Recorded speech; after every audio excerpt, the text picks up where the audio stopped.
As it has so many times over the past decade, the road to a regional title in football running through Turner. Last year, in an all-time great game, Cape scored the winning touchdown on the final play of the game to give Leavitt its only loss of the year, to propel the Capers to the school's first state championship.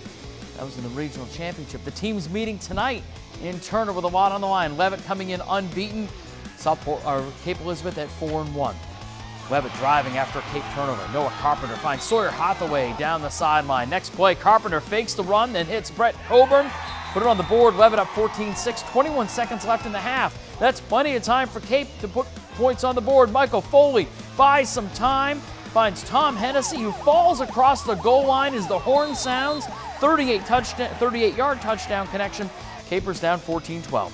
Leavitt opens the third with the ball. Dayton Calder on the jet sweep, picking up some big yardage. A few plays later, Calder from a few yards out does it himself. Leavitt goes up 21-12. Ensuing Cape drive. Capers with a 4th and long.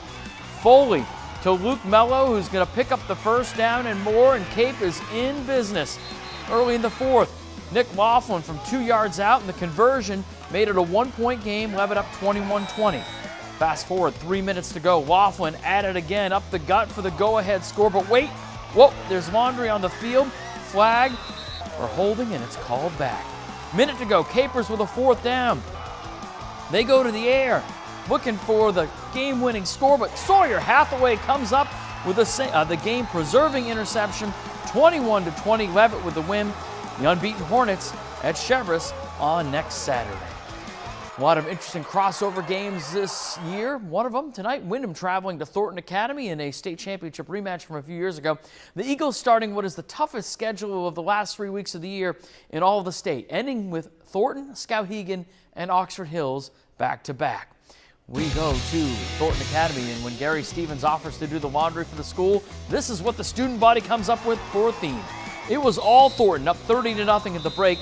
Mason Collins takes it in for the Golden Trojans to add to the lead. Windham puts a late drive together. Marcus Tilley running over people into the end zone. But Thornton with a big win, 44-7. TA travels to unbeaten Skowhegan next Friday night. All right, Oxford Hills and Bonnie Eagle in a big Class A showdown.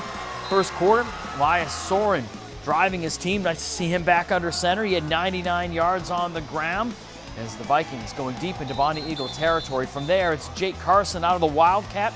He finishes the drive. 6-0 Vikings. Bonnie Eagle, though, would strike back. Cam Marcello, what a night he had. Swinging out to Hayden Campbell, and he's going to beat a guy and show that burst of speed all the way down to the Vikings 14. They get a field goal on the drive. Big game for Marcello, throwing for 333 yards. The Viking D was tough, though. Holden Shaw in the backfield, the tackle and the forced fumble.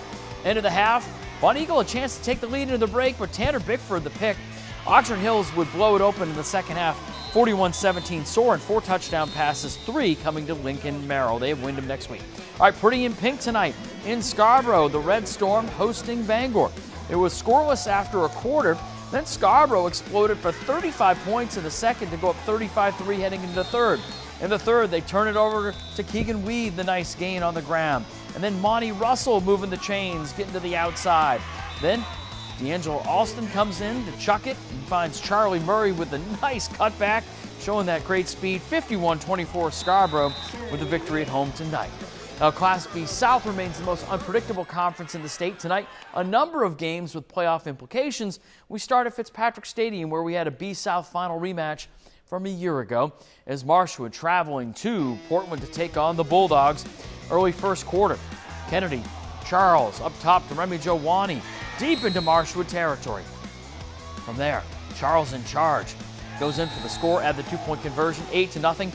He had 150 on the ground. Marshwood strikes back from about midfield, and nobody knows who has it. The quarterback, the photog doesn't know, the defense doesn't know. Yep, there he is, number 2. That's Emmanuel Poe gone for the touchdown. It's 8-8. But Portland would dominate from that point on. Aiden McGowan with the interception deep in Marshwood territory. That leads to the first of 2 Andrew Brewer touchdowns. It's 14-8 Portland. A little more than 2 minutes to play in the half. A backbreaker. Charles finds the sideline for the 24-yard touchdown. He had 3 touchdowns, and it's all Portland, 40-8 over Marshwood. South Portland hosting Biddeford in a battle of 3 and 2 teams. Red Riots driving in a scoreless game in the second. Oh, let's see. We've got there we go. There we are with the Red Riots. And here's the drive, but Antonio Taylor has other ideas. The interception. Biddeford set up in good field position, but South Portland's defense was physical tonight. Caden Carteret on the swing pass, but Matthew Frey lays him out. Jalen Jackson gets the ball back, goes to work, finds Ben Smith, a nice grab over the middle to the 30. And then from there, Jackson, a perfect connection to Nolan Hobbs, lays it right in there for him. 28-0. South Portland with the win. They have Scarborough next week. Our key Southern D matchup had Winthrop hosting Freeport. Ramblers' first possession. They're trying to drive, but James Coffin and Jacob Benjamin come in with a sack for the Falcons. Freeport gets the ball and they go to work. They go to the air. Aiden Heath downfield to Max Peters right over the top. 40-yard touchdown. 7-0 Falcons.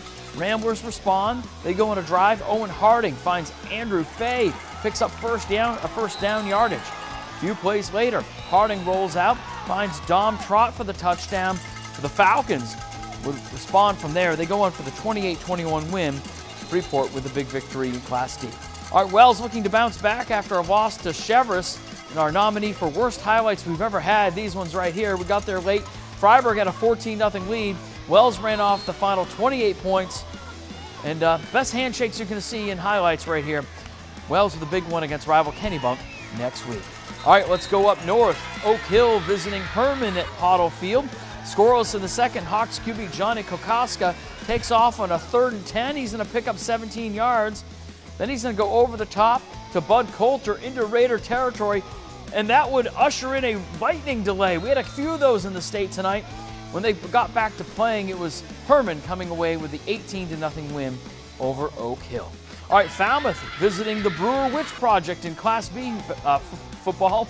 Opening drive, 4th and inches. Cam Hughes dices the defense, goes in for the score. A Lucas Dilworth TD catch would get Falmouth within 1. Moments later, Navigators back at it with another big play. Indy Backman, the sophomore, busting out and showing the breakaway speed. He gone 73-yard touchdown run, Falmouth up. With a play of the night coming later in the 4th. Brewer in a passing situation, and big Will Gale knows it. He reads the screen, and it looks like he's down, but the big man can smell the end zone, and no stopping him. The pick six from the D lineman. You love it. Falmouth goes on for the 30-7 win over Brewer. All right, MDI hosting Camden Hills down on the island. First quarter, first drive for the Trojans. Spencer Lorendo to Aiden Grant in the flat. Refusing to go down, gets the ball across the goal line. MDI up 6-0. First drive for the Jammers. Will Haslam picked off by Lorendo. Nice return, sets up the Trojans with a short field. First play of the second quarter. Alex Gray, little hesitation, punches it in from the 1. And MDI goes on to beat Camden Hills 30-22. MDI with the nice win. All right, let's go over to Old Town for the Coyotes and Madison in a co-op game. Band in full swing tonight. Jordan Kraft rolls out for a second before completing the touchdown to Davon Alston. He's looking pretty good right there. Back come the Bulldogs. They had the ground game going. Shire Bonito dodges, ducks, dips, and dives his way to the end zone. Old Town then to the air in this shootout. It's Kraft to Alston again. Another touchdown. The Coyotes end up picking up the win tonight, 42-30. Old Town with the big win in Class D football. That right there is Blitz 8 for this Friday night, week 6 of the high school football season. The headliner, Leavitt, holding on to beat Cape Elizabeth 21-20 in a thriller up in Turner tonight. Thanks for watching, and catch all the highlights as always once again on WMTW.com. Thanks for joining us.